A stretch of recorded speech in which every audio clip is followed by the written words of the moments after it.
तत्वों के बारे में, जिसमें पहला ब्यूट्रिक एसिड, दूसरा एंटीऑक्सीडेंट्स, तीसरा वसा, चौथा विटामिन ए, बी, डी, ई और के विटामिन्स पाए जाते हैं, पांचवा ओमेगा 3, छठवा लिनोलिक एसिड, सातवां फॉलिक एसिड जैसे महत्वपूर्ण तत्व पाए जाते हैं जो मानव शरीर को शक्ति और ऊर्जा प्रदान करते हैं। घी से होने वाले निम्नलिखित लाभ। पहला पॉइंट आता है जोड़ की सेहत के लिए अच्छा। पुराने लोग धार्मिक रूप से घी को डाइट में शामिल करते थे, खासकर सर्दियों में उसका इजाफा करने के पीछे एक कारण होता था। न्यूट्रिशनिस्ट के मुताबिक घी जोड़ों की चिकनाई देने और जोड़ का अकड़न कम करने के लिए किया जाता था। दूसरा, पाचन के लिए अच्छा। दूसरा पॉइंट में हम देखेंगे कि पाचन के लिए अच्छा होता है। घी में ब्यूट्रिक एसिड पाया जाता है। जब आहारीय फाइबर आंत के बैक्टीरिया से टूटता है तो फैटी एसिड की छोटी श्रृंखला बनती है जो कब्ज की रोकथाम करता है, तो इस प्रकार पाचन के लिए भी अच्छा होता है। तीसरा, हृदय के स्वास्थ्य के लिए माना जाता है कि रक्त में मौजूद हानिकारक कोलेस्ट्रॉल की अधिक मात्रा के कारण हृदय संबंधी कई समस्याओं का सामना करना पड़ता है।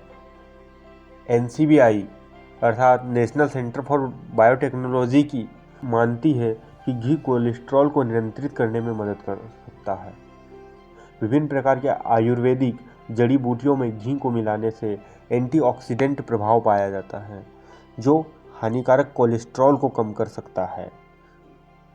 वजन कम करने के लिए चौथे पॉइंट में वजन कम करने की बात कही है। अगर बात हो वजन कम करने की तो घी के सेवन से इसे नियंत्रित कर लोगों को फिट बनाया जा सकता है। एक रिसर्च के अनुसार ऑक्सीडाइज घी में सैचुरेटेड फैटी एसिड और फॉलिक एसिड पाए जाते हैं। ये दोनों घटक वजन को बढ़ने से रोकते हैं और बढ़े हुए वजन को कम करने में मदद कर सकते हैं। इसके अलावा एक अन्य शोध में पाया गया है कि पाचन क्रिया को धीमा करने के लिए घी पेट में एसिड के स्राव को बढ़ाता है और पाचन क्रिया धीमी होने से भी वजन कम करने में फायदा मिलता है।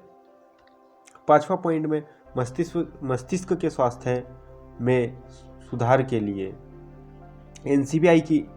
NCBI के द्वारा आयुर्वेद में घी को स्मरण शक्ति बढ़ाने वाले रसायन के रूप में प्रस्तुत किया गया है।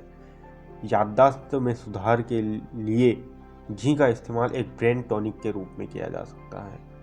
हालांकि मस्तिष्क स्वास्थ्य में सुधार के लिए घी पर कई वैज्ञानिक शोध भी हो चुके हैं, लेकिन अभी भी स्पष्ट रूप से कहना मुश्किल है कि मस्तिष्क के लिए घी पूरी तरह से कारगर है या नहीं।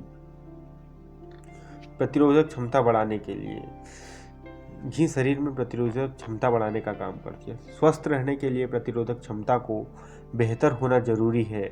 वहीं अक्सर बीमार रहने और जल्दी बीमारी से न उबर पाने वालों के लिए भी घी फायदेमंद माना जाता है।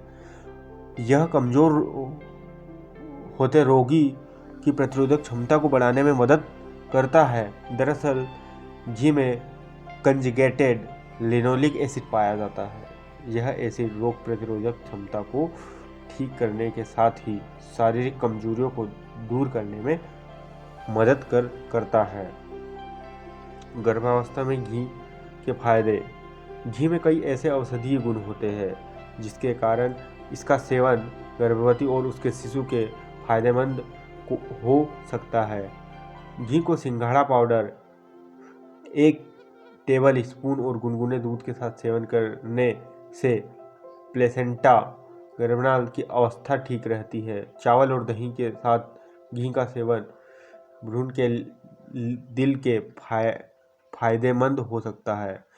छठे महीने में चावल के साथ गाय का घी भ्रूण के मस्तिष्क के विकास के लिए उपयोगी हो सकता है। गाय के घी में भुने हुए गोल्डन ग्रेस सीड के बीज को दूध और चीनी के साथ मिलाकर सेवन करने से गर्भावस्था के दौरान महिला को एनीमिया और कमजोरी से बचने में मदद कर सकता है। आँखों के लिए घी में कई पोषक तत्व पाए जाते हैं। इन्हीं में से एक विटामिन ए माना जाता है। विटामिन ए की कमी से आँखों की रोशनी प्रभावित हो सकती है। वहीं घी के सेवन से विटामिन ए की अच्छी मात्रा मिलती है, जो इस दोष को दूर करने के लिए कारगर हो सकता है। त्वचा की देखभाल। सेहत और आँखों के अलावा घी का उपयोग त्वचा संबंधी समस्याओं को दूर करने के लिए भी किया जा सकता है। घी को फटे होंठ ठीक करने से लेकर चेहरे पर निखार लाने के लिए इस्तेमाल किया जा सकता है। साथ ही की त्वचा पर आई सूजन और घाव को भरने में मदद कर सकता है। घी में कई प्रकार के आयुर्वेदिक गुण पाए जाते हैं, जो त्वचा की स्केलिंग, त्वचा का सूखापन, इरोथीमा, त्वचा में सूजन को कम कर सकता है। अगला, मजबूत हड्डियों के लिए। हड्डियों का जल्दी टूट जाना और उनके जुड़ने में दिक्कत होना कमज़ोर हड्डियों की निशानी होती है। ऐसे शरीर में विटामिन के की कमी के कारण होता है। भैंस के दूध से बने घी में विटामिन के की पर्याप्त मात्रा पाई जाती है, जो हड्डियों को मजबूती प्रदान करने में के साथ ही उनके विकास में सहायक हो सकती है। धन्यवाद।